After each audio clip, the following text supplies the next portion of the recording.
Madame, Monsieur, bonsoir, ravi de vous retrouver pour cette nouvelle édition.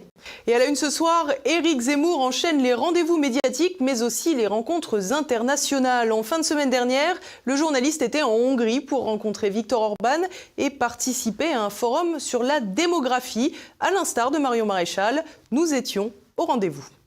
Mais avant, nous resterons à Paris avec l'énième déplacement des toxicomanes dans le nord de la capitale. Après avoir pollué la vie des habitants du 19e arrondissement, ils ont été conduits à la lisière d'Aubervilliers et de Pantin en Seine-Saint-Denis où un mur a même été bâti pour les empêcher de squatter un tunnel, une situation qui ne devrait pas faire les affaires de la candidate Anne Hidalgo.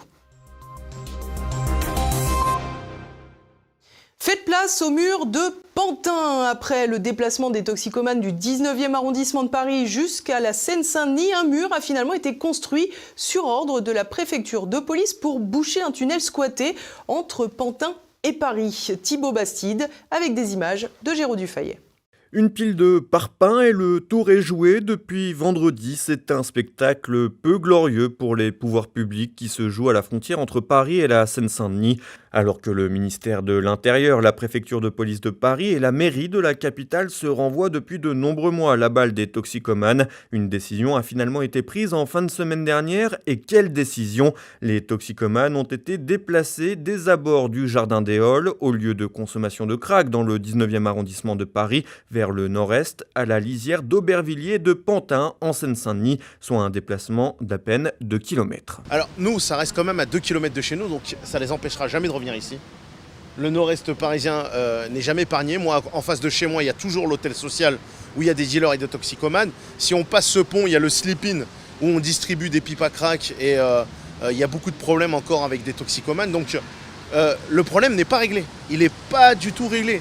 On a enlevé une scène du crack parmi une centaine sur Paris et en Ile-de-France. S'il apparaît assez clair que l'exécutif a souhaité adresser un message à Anne Hidalgo dans la petite guéguerre qui les oppose, la réalisation et la conclusion laissent clairement à désirer.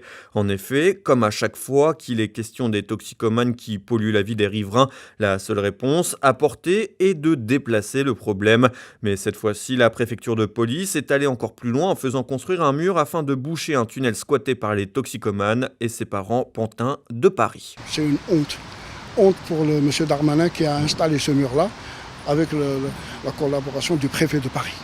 Ce mur-là n'a jamais existé, c'est un tunnel. À l'origine, c'est un tunnel où les Pontinois, pour aller au métro Porte de la Villette, ils passent par là.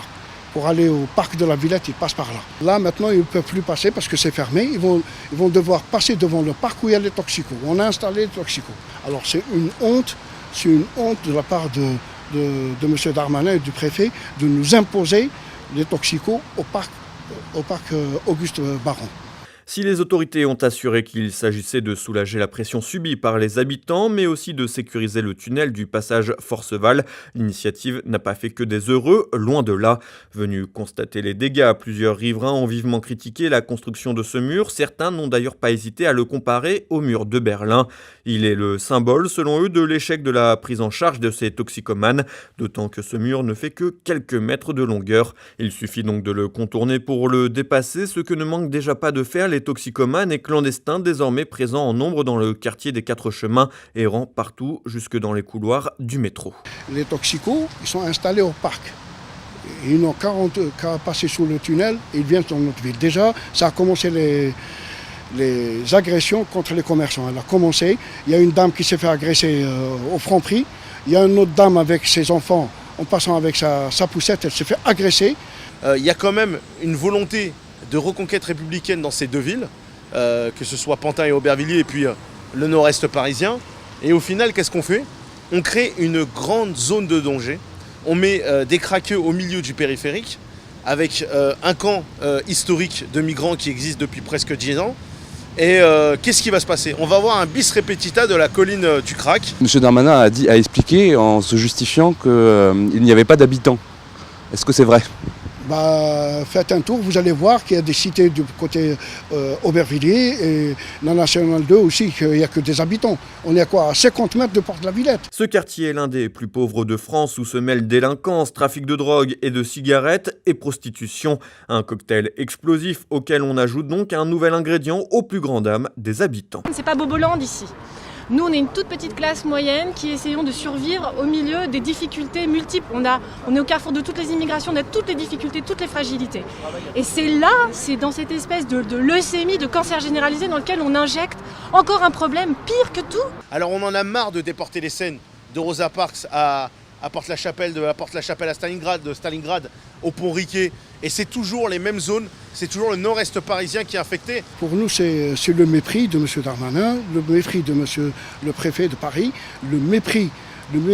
De quoi faire hurler le maire de Pantin, le socialiste Bertrand Kern, lequel a expliqué que ni lui ni le maire d'Aubervilliers, Karine Franclet, n'avaient été consultés au préalable.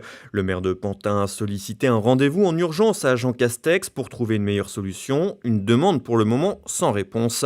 À défaut, les autorités ont simplement justifié une décision temporaire, comme à chaque fois est-elle un symbole d'un sempiternel recommencement. Les toxicomanes sont revenus à 2 pas de leur premier campement, la fameuse colline du crack. Et alors que la situation dans la capitale devient de plus en plus explosive dans certains quartiers, le maire de Paris, Anne Hidalgo, pense pouvoir briguer l'Élysée, une candidature qui prend déjà l'eau. Le point avec Vincent Moulier. La candidature présidentielle d'Anne Hidalgo patine. Officiellement candidate depuis une dizaine de jours, l'édile de Paris est bien forcée de reconnaître que la France n'est pas la capitale en plus grand. En effet, à peine officialisée, la candidature du maire de Paris à l'élection présidentielle s'écroule déjà à 4% d'intention de vote, un score encore plus faible que Benoît Hamon en 2017. Une belle prouesse qui s'explique sans doute en partie par les dernières sorties d'Anne Hidalgo. Dans la droite ligne de sa guerre contre les automobilistes parisiens, la socialiste propose ni plus ni moins d'étendre son terrain de jeu. Elle considère que la limitation de vitesse à 130 km/h, c'est beaucoup. Fin de citation. Elle propose donc de ne plus dépasser les 110 km/h. Un nouvel exemple du leitmotiv d'Anne Hidalgo, la chasse aux automobilistes. Chantier interminable, pistes cyclables à contresens, rues subitement interdites, le maire de Paris redouble d'idées pour que les franciliens se résignent à laisser leur véhicule de côté. Et si certains préfèrent en rire, en citant Michel Audiard, « Conduire dans Paris, c'est une question de vocabulaire », des vidéos montrant le SAMU et les pompiers coincés dans les embouteillages parisiens ne font, elles, plus rire du tout. L'explosion de la rue de Trévis en 2019, où 4 personnes ont perdu la vie et 66 ont été blessées, est également un scandale qui colle à la peau du maire de Paris. En effet, un rapport a établi la responsabilité de la mairie dans la catastrophe. Un sentiment d'abandon qui se lie aussi dans l'explosion de l'insécurité dans la capitale. La délinquance a considérablement augmenté depuis l'arrivée d'Anne Hidalgo. Les vols à la tire ont explosé de 684%. Par ailleurs, l'inaction de la mairie face à l'explosion de toxicomanes dans certains quartiers du nord de Paris rend la vie des riverains épouvantable. Des Parisiens qui, eux, ne devraient pas se laisser duper comme l'immense majorité des Français. D'ailleurs, en guise de sondage, le dernier livre de l'édile, à peine 1000 exemplaires vendus. Mais l'ouvrage aura au moins un mérite. Il fait connaître l'une des propositions coûteuses d'Anne Hidalgo. L'édile veut doubler le salaire des professeurs. Les comptes publics passeront après. Et ça, la capitale l'a bien compris. À l'arrivée d'Anne Hidalgo en 2014, la dette de Paris s'élève à 3,7 milliards d'euros. Aujourd'hui, le compteur affiche 7,7 milliards d'euros selon Bercy. 4 milliards d'euros de plus en 8 ans, qui font donc 4% à la présidentielle. Et malgré des finances en piteux état, les investissements dispendieux se poursuivent. 1,45 milliard d'euros en 2021, un véritable puits sans fond. Mais si l'argent magique coule à flot, les missions essentielles à la capitale passent visiblement à côté du porte-monnaie. De la voirie, Anne Hidalgo ne s'occupe que des chantiers. Les nids de poules, eux, éclosent partout, mettant en danger jusqu'aux petits protégés du maire, les vélos. Les ambitions de végétalisation ont donné lieu à une véritable zadification de la capitale, l'écologie permettant souvent de justifier les zones laissées en friche par manque d'entretien. Les rues sales de Paris sont parsemées de barrières de chantier, commencées et jamais terminées, à l'image de la fuite en avant dans les finances. Anne Hidalgo affiche donc une action accablante dans la capitale. Et si l'édile bénéficie de réel soutien parisien dans les catégories sociales supérieures, soucieux d'avoir un vernis écolo, la popularité d'une Anne Hidalgo au-delà du périphérique et des métropoles semble bien incertaine, à l'image des 4% prévus pour le moment. Des 4% qui pourraient créer des remous au sein du Parti socialiste. Car si Olivier Faure a témoigné son soutien à l'édile de Paris, certains vieux briscards du mouvement commencent à maugréer devant les sondages. À croire qu'en plus d'anéantir Paris, Anne Hidalgo pourrait aussi achever le parti. Éric Zemmour Zemmour est partout. À peine libéré par le CSA de ses engagements sur CNews, le journaliste pas encore candidat à la présidence de la République enchaîne déplacements et plateaux TV. En fin de semaine dernière, Éric Zemmour était en Hongrie pour rencontrer le Premier ministre et participer à un sommet sur la démographie. Marion Maréchal était également de la partie. Nos correspondants, eux, étaient sur place. La pré-campagne d'Éric Zemmour a-t-elle connu un tournant en Hongrie ? Toujours est-il que celui qui n'est pas encore officiellement candidat peut désormais se réjouir d'avoir été reçu par un chef de gouvernement en exercice, en l'occurrence Viktor Orban, connu au-delà de ses frontières pour son opposition à l'immigration illégale. Convié à prendre la parole lors du sommet démographique de Budapest, Éric Zemmour a eu l'occasion d'exposer devant une assemblée des plus favorables ses conceptions habituelles sur les questions migratoires et démographiques. Nous avons une population africaine, arabo-musulmane très importante et qui a une natalité beaucoup plus exubérante que la population de souche. En gros, les femmes algériennes, tunisiennes, marocaines ont en moyenne entre 3 et 3,5 enfants par femme et les Turcs ont à peu près 3 enfants par femme. Ce qui est amusant, si j'ose dire, c'est qu'elles ont plus d'enfants chez nous que chez eux. Donc vous voyez, on a une situation qui est explosive sur le plan démographique, qui fait qu'aujourd'hui, nous avons à peu près 20% des enfants qui ont un prénom musulman. En parallèle d'Éric Zemmour étaient présentes des personnalités comme l'ancien vice-président américain Mike Pence, mais aussi divers chefs d'État et de gouvernement des pays d'Europe centrale et balkanique, tels que le Premier ministre tchèque Babiš, le Premier ministre slovène, le président de la Serbie Vučić ou le leader des Serbes de Bosnie Milorad Dodik. Côté français, l'autre invité remarqué à Budapest était l'ancienne députée FN Marion Maréchal, désormais dirigeante d'une école privée d'enseignement supérieur, l'ICEP. Le fait de retrouver au même endroit Éric Zemmour et Marion Maréchal n'a pas été sans écho au niveau de la campagne présidentielle française qui démarre, notamment du côté du Rassemblement national qui semble craindre la concurrence que pourrait susciter une candidature Zemmour, même si pour le moment, Marion Maréchal affirme se tenir à l'écart du possible duel qui opposerait sa tante Marine Le Pen à Éric Zemmour.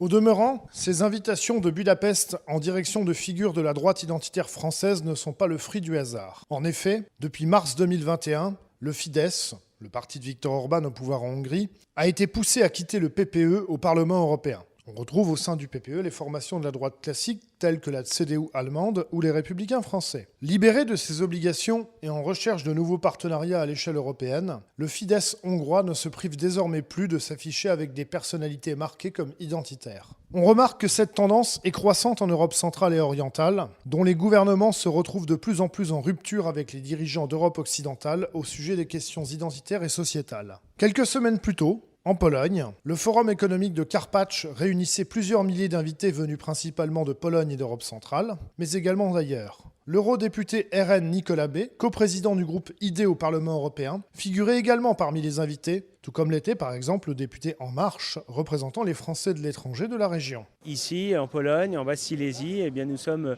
rassemblés avec un certain nombre de nos alliés ou de ceux avec qui nous pourrons travailler demain, un peu partout en Europe, des députés européens, qui partagent la même vision d'une Europe qui doit respecter les nations et les peuples, qui doit être capable de relever les grands défis de demain, le défi migratoire, le défi démographique. Si du côté des personnalités de la droite identitaire française, l'intérêt de figurer lors de telles réunions est de crédibiliser leur stature internationale, du côté des centres européens, l'objectif est clairement de briser l'isolement dont il faut l'objet de la part des libéraux et autres partisans de l'immigration qui sont ultra dominants en Occident.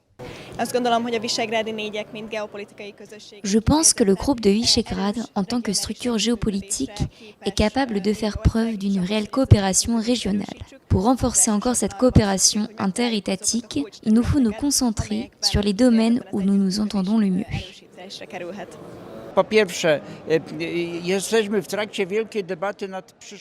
Nous sommes dans un contexte de débat sur l'avenir de l'Europe à l'initiative du président français, Emmanuel Macron. Or, nous nous rendons compte que les voix ne sont pas uniformément réparties. Il manque les points de vue des milieux conservateurs ou de droite. Or, ces voix sont dominantes en Europe centrale.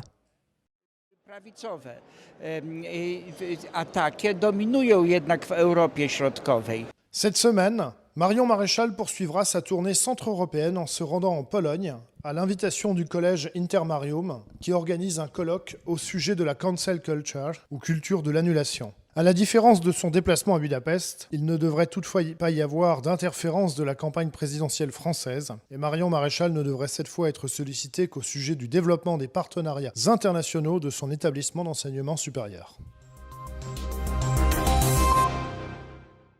Et c'est aussi l'occasion de revenir sur le dernier sondage publié par Harris Interactive où les intentions de vote chavirent. Selon l'étude, le polémiste atteindrait désormais 13% des votes, un chiffre qui démontre une réelle dynamique pour une personnalité pourtant pas encore officiellement candidate. Du côté de la droite parlementaire, Xavier Bertrand semble le plus compétitif avec 14%, 2 points de plus que Valérie Pécresse.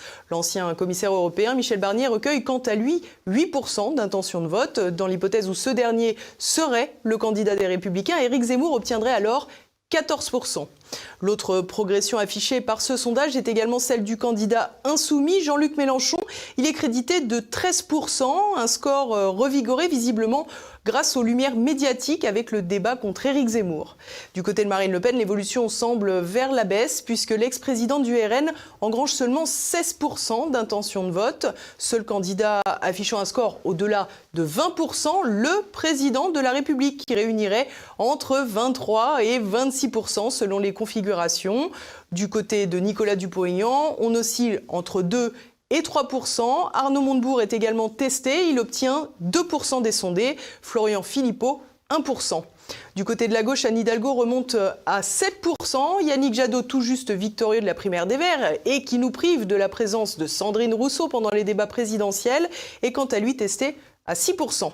Comme toujours, les instituts sondagiers sont à prendre avec des pincettes et les dynamiques sont souvent le principal enseignement à en tirer. Notons par ailleurs dans cette étude Institut Harris qu'il y a une marge d'erreur possible jusqu'à 4%. Et à présent, c'est le moment de passer à l'actualité en bref avec Olivier Frère-Jacques. Après la tarte tatin, l'omelette ratée lundi en déplacement à Lyon pour le Salon international de la gastronomie. Emmanuel Macron a été visé par un œuf. Le projectile, visiblement trop cuit, n'a pas éclaté. L'homme de 19 ans à l'origine du geste aurait crié « Vive la Révolution !» Il a été placé en garde à vue. De son côté, Éric Zemmour a été pris à partie boulevard de Clichy à Paris dans le 18e arrondissement. Un homme aurait crié au polémiste « Sur le Coran de la Mecque, je vais te fumer ». Il aurait ensuite frappé sur la voiture dans laquelle venait de monter le polémiste. Éric Zemmour a reçu plusieurs témoignages de soutien, dont celui du LR Éric Ciotti. Le polémiste a rétorqué qu'il s'agissait ni plus ni moins d'un épisode vécu quotidiennement par les Français. Deux jeunes bourguignons partent à l'assaut de Christo. Arthur Chassin et Antoine Schramm ont escaladé lundi matin l'Arc de Triomphe emballé dans le cadre d'un projet artistique posthume de Christo afin d'y déployer une banderole intitulée « Honneur aux soldats morts pour la patrie », un geste humain et patriote selon l'un d'entre eux qui explique avoir voulu ainsi réparer le saccage du plus beau monument de Paris et l'insulte à la mémoire des soldats. L'intention n'était pas d'abîmer la toile, encore moins l'arc, mais de faire passer un message, reçu 5 sur 5 par plusieurs passants qui ont applaudi les deux acrobates. Ils s'en sont tirés avec une garde à vue au cours de laquelle certains policiers les auraient félicités pour leur courage et le message transmis. Les scouts de France s'enfoncent toujours plus bas alors que ce mouvement rompt avec le catholicisme tout en continuant de bénéficier du soutien des évêques de France. Les scouts et guides de France tombent dans le pathos LGBT. Ainsi, dans le cadre de rencontres Nuit Scout au campus organisées à l'université de Poitiers, sont proposées des discussions, des rencontres et même des jeux autour du clitoris. Étonnant thème pour un mouvement de jeunesse accueillant des enfants dès 7 ans. Le violeur de la forêt de Sénart revient devant les tribunaux. Aïssa Zerouati, condamné en première instance à 20 ans de prison pour 32 faits de viol entre 1995 et 2000, est jugé en appel à partir de ce mardi. Cet ancien chauffeur de bus de 46 ans, résident à Corbeil-Essonnes, utilisait à chaque fois le même mode opératoire, simulant une panne de sa mobilette, avant de se jeter sur ses victimes sans jamais ôter son casque de moto à visière fumée, empêchant toute identification. Confondu plus de 15 ans après les faits par des traces ADN, il continue aujourd'hui de clamer son innocence. Valérie Pécresse ferme les vannes de la RATP et de la SNCF. La présidente de la région Île-de-France, également patronne de Île-de-France Mobilité, le syndicat des transports de la région, a décidé de suspendre le paiement aux 2 transporteurs publics de 300 millions d'euros pour la RATP et 400 millions pour la SNCF. En cause, une absence d'accord avec l'État pour éponger les pertes. En effet, la crise du Covid-19 a engendré un manque à gagner pour les 2 entreprises, à la fois par la désertion des usagers, mais aussi par la baisse des taxes payées par les entreprises calculées sur la masse salariale. Il manquerait ainsi 1,3 milliard d'euros dans les caisses. Il y a un peu plus d'1 an, Valérie Pécresse avait entamé le même bras de fer et obtenu gain de cause. Le gouvernement avait débloqué 1,450 milliard d'avances remboursables et 150 millions de subventions. Sanofi abandonne son vaccin à ARN messager contre le Covid. Le laboratoire pharmaceutique français, qui n'a pas brillé pendant la crise, a annoncé l'abandon de son produit basé sur la même technologie que Pfizer et Moderna. Après avoir passé les phases 1 et 2 du produit, Sanofi considère que la sortie interviendrait trop tard par rapport à ses concurrents et préfère se concentrer sur une autre technologie, celle de la protéine recombinante développée en partenariat avec le britannique GSK. Sanofi compte en revanche utiliser le fruit de ses recherches pour proposer rapidement un vaccin à ARN messager contre d'autres virus. De son côté, l'américain Pfizer, leader sur le Covid, a annoncé que la technologie ARN serait bientôt exploitée pour un vaccin contre la grippe. Joe Biden, VRP du vaccin, le président des États-Unis, 78 ans, a reçu sa 3e dose de vaccin contre le Covid devant les caméras, une opération de communication pour exhorter les Américains à faire leur rappel. Now, I know it doesn't look like it, but I am over 65. I wish I way over. And that's why I'm getting my booster shot today. Boosters are important, but the most important thing we need to do is get more people vaccinated.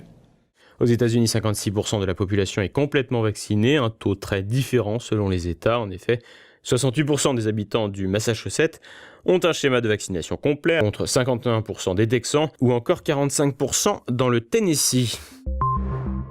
L'Ouzbékistan met le paquet sur la santé publique. Le pays d'Asie centrale donne une prime à ceux qui font plus de 10 000 pas par jour. Une somme de 3 000 sommes, la monnaie locale, soit 23 centimes d'euros, est versée à chaque Ouzbek qui effectue son quota de marche quotidienne. Une somme, en somme, pas si dérisoire, alors que le salaire mensuel moyen dans le pays s'élève à 245 euros. Du 10 juin au 13 septembre, le gouvernement ouzbek a ainsi versé l'équivalent de 750 000 euros à ses citoyens.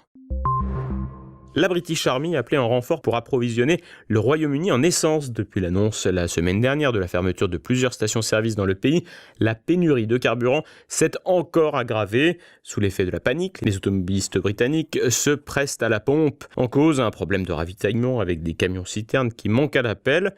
Une situation inédite due à l'effet conjugué de la crise du Covid et du Brexit. Fermeture des frontières, centre d'examen du permis poids lourd fermé pendant des mois, salaire très bas, le secteur a aujourd'hui besoin de 100 000 chauffeurs de camions supplémentaires.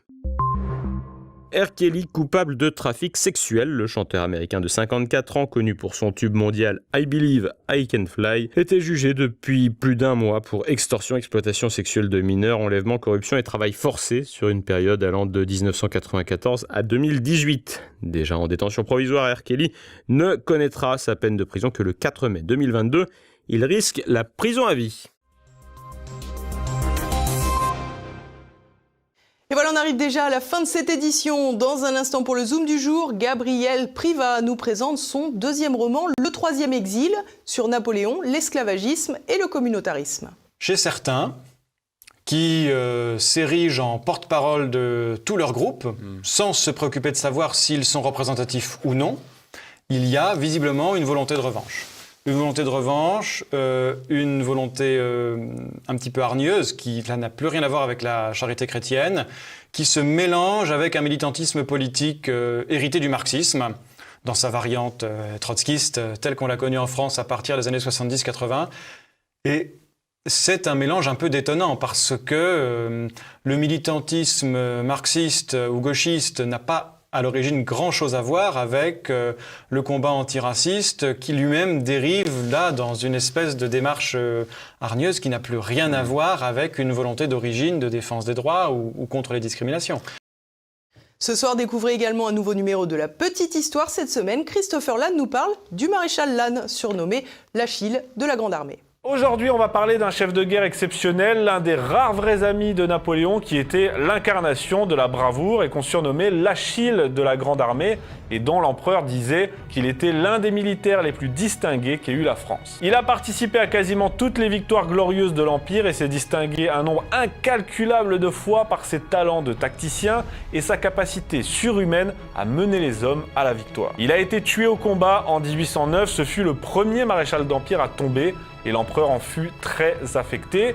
C'est ce qui donne à son histoire ce côté romantique et tragique, et c'est ce que nous allons voir aujourd'hui. Également au programme de votre soirée passé-présent, Philippe Conrad et Anne Sicard évoquent la chute de l'Empire aztèque et le chemin de Saint-Jacques de Compostelle. Tout de suite, c'est François Biot-Leclerc pour Mes Libertés Politiques. Merci à tous pour votre fidélité. À demain. Bonsoir. Retrouvez Mes Libertés Politiques avec terredefrance.fr, parfums et accessoires solidaires du monde rural.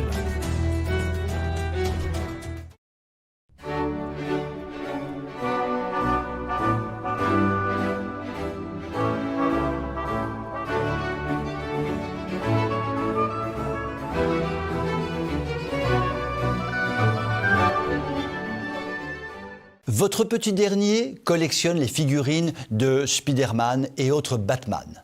Votre neveu ne peut passer une semaine sans se déguiser en Superman.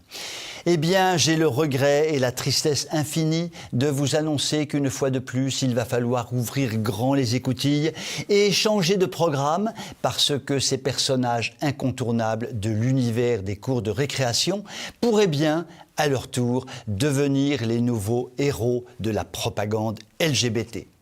À chacun de décider s'il faudra continuer à visionner sur le téléviseur familial les aventures de Batman, Spider-Man ou autres Superman. Man. Quelle horreur! Si vous avez quelques restes d'anglish, vous vous souviendrez qu'un man, c'est un homme. Ah! Enfer et damnation, mais man ou homme en français, mais c'est insupportable. Et oui, forcément, des gars musclés, courageux, qui fendaient le ciel pour défendre la veuve et l'orphelin, c'était décidément trop macho-genré. Cela véhiculait à la vitesse supersonique d'une voiture de sport des clichés stéréotypés. Il fallait donc tout changer. Première nouveauté pour Robin, ou Robin. Le jeune alter ego de Batman. Vous savez, le gars qui a le même costume, mais en rouge et vert, genre Robin des Bois des temps modernes. Eh bien, Robin est gay, figurez-vous. Dans le dernier numéro de la revue relatant les aventures de Batman, on voit le dit Robin se rendre à un rendez-vous avec un garçon. Un certain Bernard qui l'aurait sauvé lors d'un précédent épisode. Nul doute que dans quelques mois, après cette révélation fracassante, nous aurons une mise en scène sur l'écran de l'idylle entre Batman et Robin. Le prochain sur la liste, c'est Superman.